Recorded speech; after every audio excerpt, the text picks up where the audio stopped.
Hello, this is the second reading I'm putting together today. I feel some sprinkles coming down, so I hope I'll get this made before it rains. This video will probably be a little shorter than the other one since I spent more time introducing the fact that I am trying to do this recording more extemporaneously. I rehearsed a little bit by posting uh, these two readings on the Cartomancy forum, typing them up earlier um, so that at least the material, the content is clear in my mind, um, rather than reading from notes as I've been doing in previous videos. And as I introduced in the first video, um, in the last few days I've encountered some uh, messages from beyond in the form of synchronicities and what could be signs from deity um, or the higher self. So the second one uh, is something that, as in the past couple years, I've been expanding spiritually and becoming more inclusive in my understanding of religion and faith, experimenting with some new practices and things. Um, One of the issues I struggle with is the so many different um, denominations in the Christian faith, so many different religions in the cultures across the world, um, and uh, the fact that they can't all be true equally at the same time in the same sense, and because of the divisions and the intolerance represented by them. So I know in some sense that diversity is definitely a good thing, and we should have individual freedom um, as well as freedom in groups and cultures to have different beliefs and faiths. At the same time, the divisions and the intolerance um, don't seem so good. And so I struggle logically and theologically and in a lot of different ways with the all the different beliefs. And a few weeks ago, um, I saw something driving to work that gave me a bit of an allegory or analogy that helped settle my heart a little bit about this issue. And what I saw was a huge 18-wheeler, semi-tractor trailer truck on the road as I drove to work. And it was completely white. There was no company logo on the side, no writing. It was just a huge white truck. And it passed by a billboard that was equally blank and white. And as I pulled into work, I reflected um, that this was, in a way, uh, generic, maybe religion or spirituality without a brand name. Maybe I can put it that way. Um, with no branding, no company, just almost a pure form of spirituality.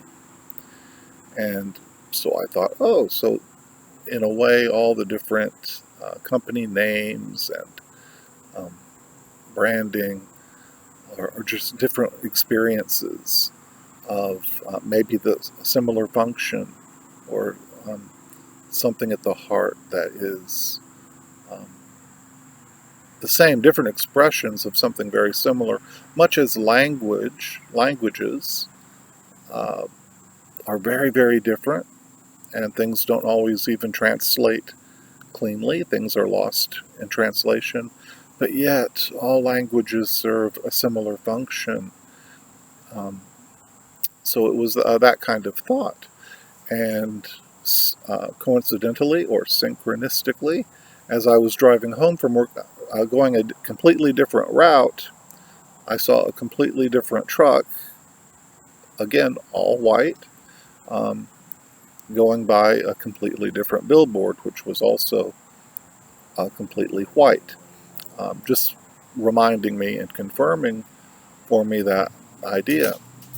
Well, again, yesterday, as I stood in the parking lot at work, I saw a big white tractor trailer truck with no company logo on the side, going one way on the highway, and going the other way, I saw a Pepsi truck, just reminding me, there's the basic, pure idea of spirituality, and there's one with the brand name, going the other direction. And leaving work, I saw another Pepsi truck um, driving by, and it just flashed in my mind's eye. Instead of Pepsi, I saw ISIS flash in my mind's eye, um, just as an example of one pantheon or one um, deity that could be represented, although there could be many other expressions of deity, whether it's considered source or spirit or the higher self. Um, this similar experience among humanity. So, this was the allegory or the analogy that I came to the reading with, again asking the question, how can I apply this um, or understand this for myself and others? And I drew one rune, and I drew 3 tarot cards, similar to the first reading. And the rune that I drew was this one. I've drawn it here, even though I drew it on a stone.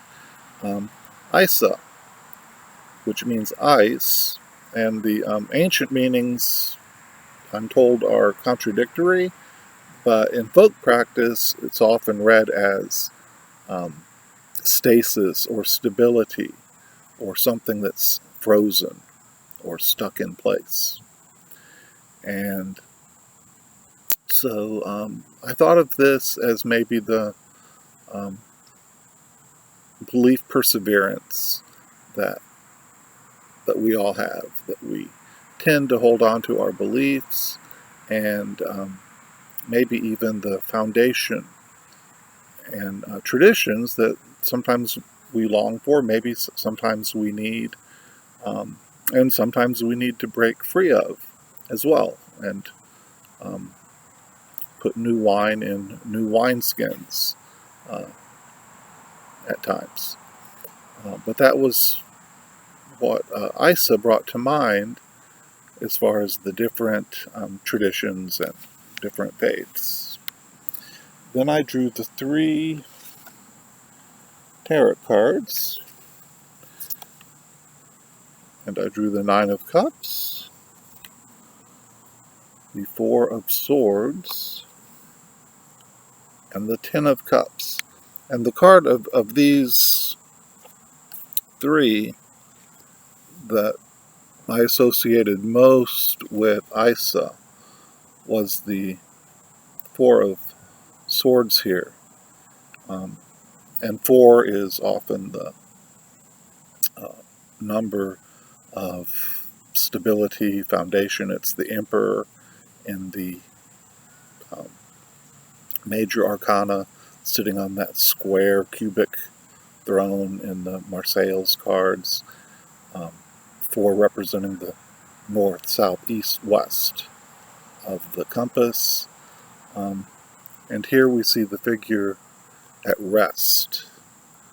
And the story that goes with this picture is, here's a soldier who's returned from battle, and he's in a ceremony of thanksgiving. Uh-oh. in a ceremony of thanksgiving,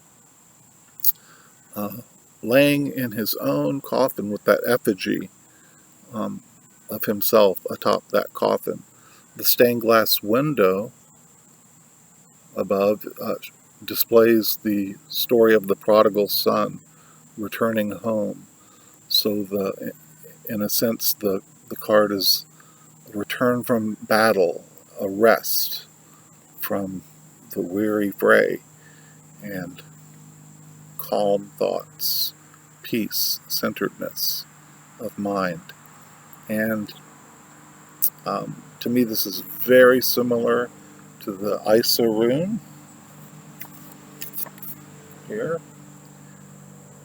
in that we need this peace to function sometimes, and it's a good thing to have that foundation, how firm a foundation as one hymn goes, and how useful traditions can be.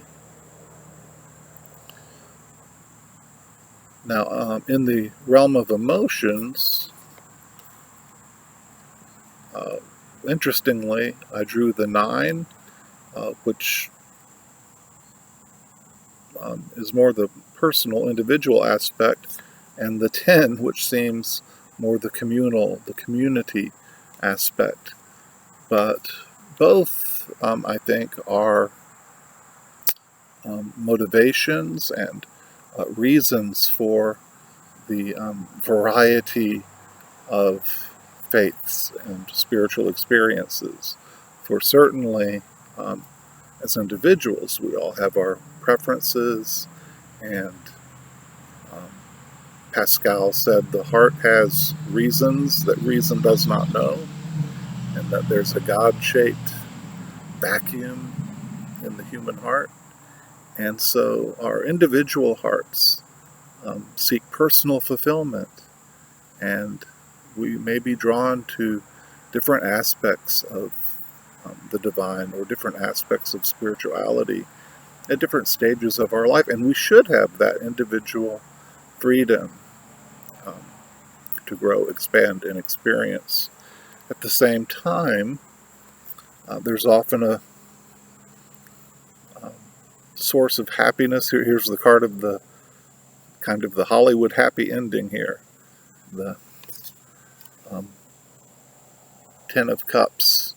And so sometimes we have the idea that community and fellowship gives us this happiness.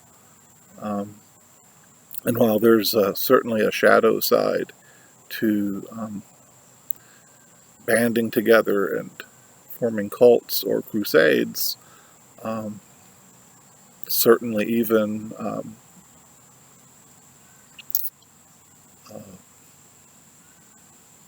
left-hand paths and groups of witches have covens.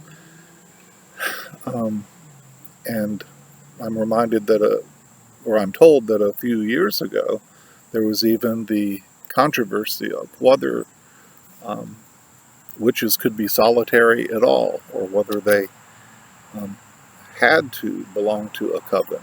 And uh, today I think it's quite common to find witches with solitary practice.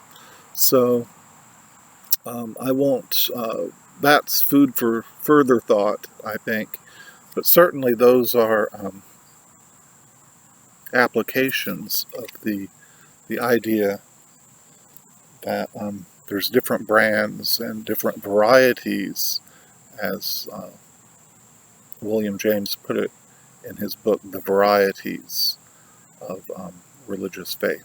So thank you for, I thought this video would be shorter. It went a minute longer. So let me stop here, and thank you so much for watching, and take care.